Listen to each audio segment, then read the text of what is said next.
Mary Poppins by P. L. Travers. Chapter 1. East Wind. If you want to find Cherry Tree Lane, all you have to do is ask the policeman at the crossroads. He will push his helmet slightly to one side, scratch his head thoughtfully, and then he will point his huge white-gloved finger and say, "First to your right, second to your left, sharp right again, and you're there. Good morning." And sure enough, if you follow his directions exactly, you will be there, right in the middle of Cherry Tree Lane, where the houses run down one side and the park runs down the other, and the cherry trees go dancing right down the middle. If you are looking for number 17, and it is more than likely you will be, for this book is all about that particular house, you will very soon find it. To begin with, it is the smallest house in the lane, and besides that, it is the only one that is rather dilapidated and needs a coat of paint.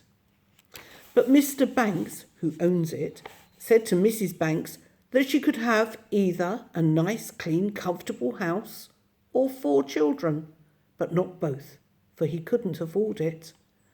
And after Mrs. Banks had given the matter some consideration, she came to the conclusion that she would rather have Jane, who is the eldest, and Michael, who came next, and John and Barbara, who were twins and came last of all.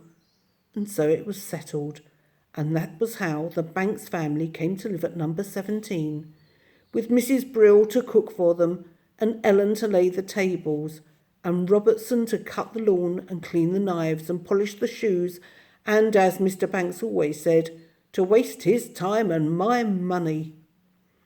And of course, besides these, there were Katie Nana, who doesn't really deserve to come into the story at all, because of the time I'm speaking of, she had just left number 17.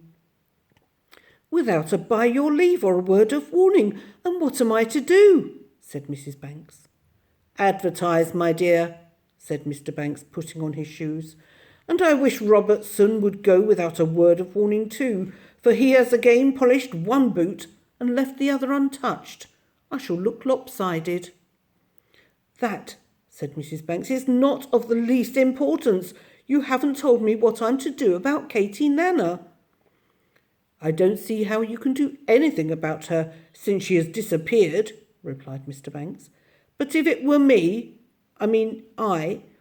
I should get somebody to put in the morning paper the news that Michael and Jane and John and Barbara, to say nothing of their mother, require the best possible nanny at the lowest possible wage and at once.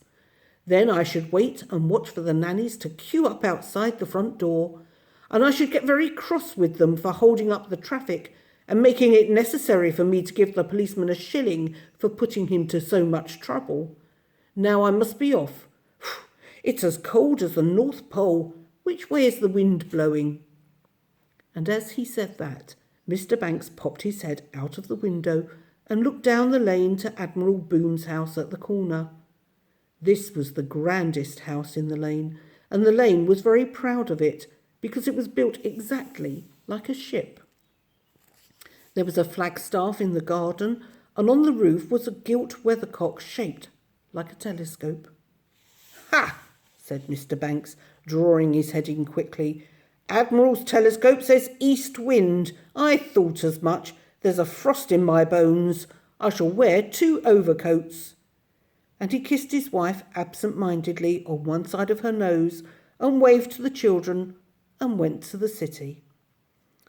Now, the city was a place where Mr. Banks went every day, except Sundays and bank holidays. And while he was there, he sat on a large chair in front of a large desk and made money. All day long he worked, cutting out pennies and shillings and half-crowns and threepenny bits, and he brought them home with him in his little black bag. Sometimes he would give some to Jane and Michael for their money boxes, and when he couldn't spare any, he would say, "The bank is broken," and they would know he hadn't made much money that day. Well, Mr. Banks went off with his black bag, and Mrs. Banks went into the drawing room and sat there all day long writing letters to the papers and begging them to send some nannies for her at once as she was waiting. And upstairs in the nursery, Jane and Michael watched at the window and wondered who would come. They were glad Katie Nana had gone, for they had never liked her. She was old and fat and smelt of barley water. Anything, they thought, would be better than Katie Nana. When the afternoon began to die away behind the park, Mrs. Brill and Ellen came to give them their supper and to bath the twins.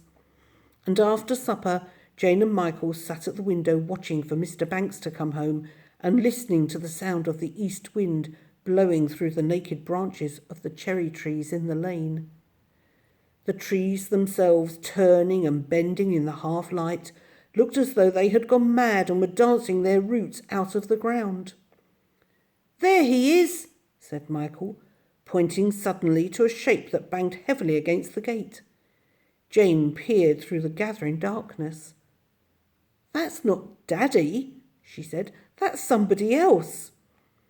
Then the shape, tossed and bent under the wind, lifted the latch of the gate, and they could see that it belonged to a woman who was holding her hat on with one hand and carrying a bag in the other. As they watched, Jane and Michael saw a curious thing happen. As soon as the shape was inside the gate, the wind seemed to catch up with her in the air and fling her towards the house. It was as though it had flung her first to the gate, waited for her to open it, and then lifted her and thrown her bag and all at the front door. The watching children heard a terrific bang, and as she landed, the whole house shook. "How funny," said Michael. "I've never seen that happen before." "Let's go and see who it is," said Jane, and taking Michael's arm, she drew him away from the window, through the nursery and out onto the landing. From there they always had a good view of anything that happened at the front door. Presently they saw their mother coming out of the drawing-room with a visitor following her. Jane and Michael could see that the newcomer had shiny black hair. "Rather like a wooden Dutch doll," whispered Jane, "and that she was thin, with large feet and hands, and small, rather peering blue eyes." "You'll find they're very nice children," Mrs. Banks was saying. Michael's elbow gave a sharp dig at Jane's ribs. "And that they give no trouble at all," continued Mrs. Banks uncertainly, as if she didn't really believe that herself. They heard the visitor sniff, as though she didn't believe it either. "Now, about references," Mrs. Banks went on. "Oh, I make it a rule never to give references," said the other firmly. Mrs. Banks stared. "But I thought it was usual," she said. I understood people always did."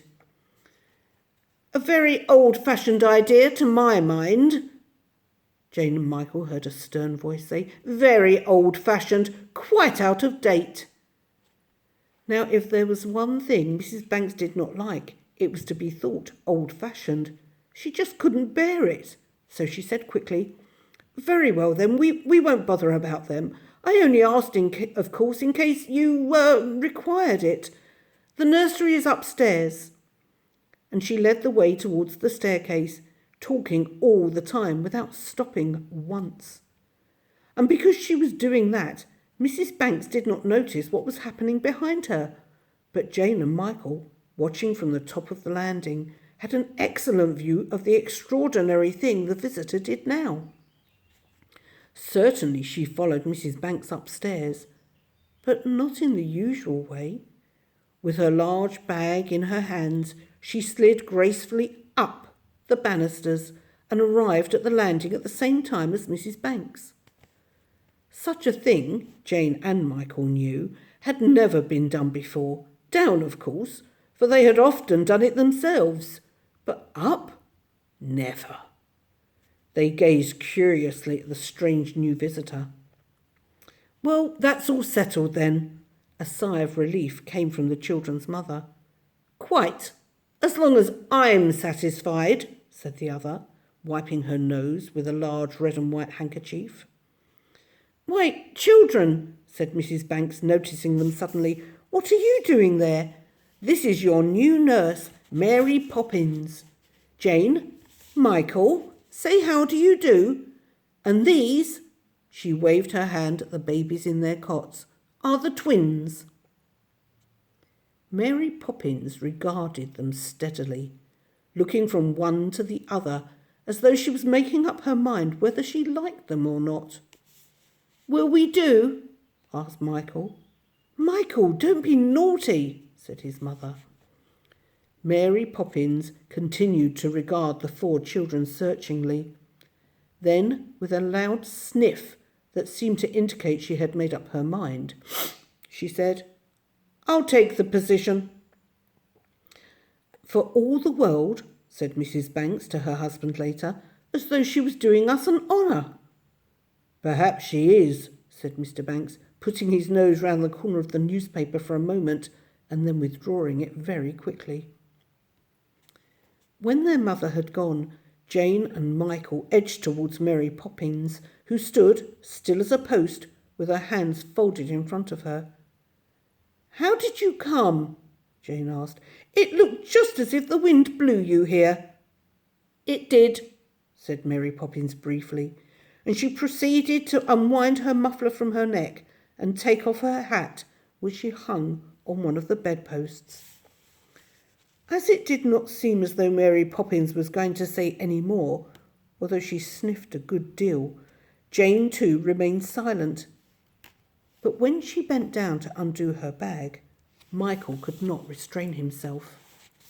"What's a funny bag?" he said, pinching it with his fingers. "Carpet," said Mary Poppins, putting her key in the lock. "To carry carpets, you mean?" "No, made of." "Oh," said Michael, "I see." But he didn't, quite. By this time the bag was open, and Jane and Michael were more than surprised to find it was completely empty. "Why," said Jane, "there's nothing in there." "What do you mean, nothing?" demanded Mary Poppins, drawing herself up and looking as though she had been insulted. "Nothing in it, did you say?" And with that she took out from the empty bag a starched white apron and tied it round her waist. Next she unpacked a large cake of soap, a toothbrush, a packet of hairpins, a bottle of scent, a small folding armchair, and a box of throat lozenges. Jane and Michael stared. "But I saw," whispered Michael. "I'm sure it was empty." "Hush," said Jane, as Mary Poppins took out a large bottle labelled 1 teaspoon to be taken at bedtime. A spoon was attached to the neck of the bottle, and into this Mary Poppins poured a dark crimson liquid. "Is that your medicine?" inquired Michael, looking very interested.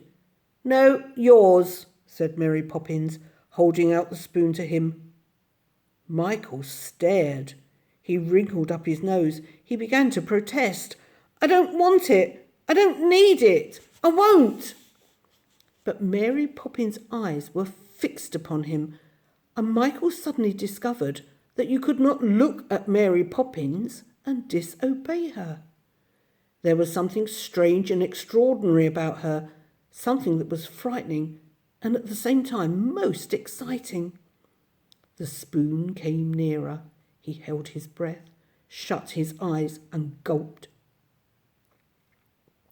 A delicious taste ran round his mouth. He turned his tongue in it. He swallowed, and a happy smile ran round his face. "Strawberry ice," he said. "More, more, more." But Mary Poppins, her face as stern as before, was pouring out a dose for Jane. It ran into the spoon, silvery, greeny, yellowy. Jane tasted it. "Lime cordial," she said, sliding her tongue deliciously over her lips. But when she saw Mary Poppins move towards the twins with the bottle, Jane rushed to her. "Oh, please, no, they're too young. It wouldn't be good for them, please." Mary Poppins, however, took no notice, but with a terrible glance at Jane, tipped the spoon towards John's mouth. He lapped it up eagerly and by the few drops that were spilt on his bib, Jane and Michael could tell that the substance in the spoon this time was milk. Then Barbara had her share, and she gurgled and licked the spoon twice. Mary Poppins then poured out another dose and solemnly took it herself. "Rum punch," she said, smacking her lips and corking the bottle. Jane's eyes and Michael's popped with astonishment, but they were not given much time to wonder, for Mary Poppins, having put the miraculous bottle on the mantelpiece, turned to them. "Now," she said, "Spit-Spot, into bed." And she began to undress them. They noticed that whereas buttons and hooks had needed all sorts of coaxing from Katie Nana, for Mary Poppins they flew apart almost at a look. In less than a minute they found themselves in bed and watching, by the dim light from the nightlight, the rest of Mary Poppins' unpacking being performed. From the carpet bag she took out 7 flannel nightgowns, 4 cotton ones, a pair of boots, a set of dominoes, 2 bathing caps, and a postcard album. Last of all came a folding camp bedstead with blankets and eiderdown complete, and this she set down between John's cot and Barbara's. Jane and Michael sat hugging themselves and watching. It was all so surprising that they could find nothing to say. But they knew, both of them, that something strange and wonderful had happened to number 17, Cherry Tree Lane. Mary Poppins, slipping out of the flannel nightgown over her head, began to undress underneath it as though it were a tent. Michael, charmed by his strange new arrival, unable to keep silent any longer, called to her, "Mary Poppins, you'll never leave us, will you?" There was no reply from under the nightgown. Michael couldn't bear it. "You won't leave us, will you?" he asked anxiously. Mary Poppins' head came out of the top of the nightgown. She looked very fierce. "One more word from that direction," she said, "and I'll call a policeman."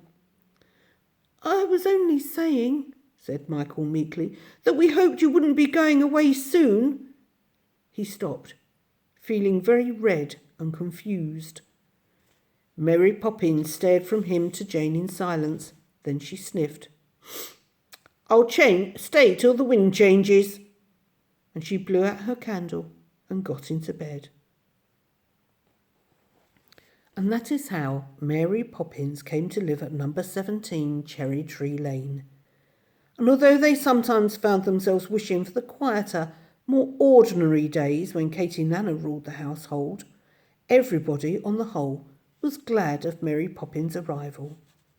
Mr. Banks was glad because, as she arrived by herself and did not hold up the traffic, he had not had to tip the policeman. Mrs. Banks was glad because she was able to tell everybody that her children's nurse was so fashionable that she didn't believe in giving references. Mrs. Brill and Ellen were glad because they could drink strong cups of tea all day in the kitchen and no longer needed to preside over nursery suppers. Robertson was glad because Mary Poppins only had 1 pair of shoes, and those she polished herself. And nobody ever knew what Mary Poppins felt about it, for Mary Poppins never told anything.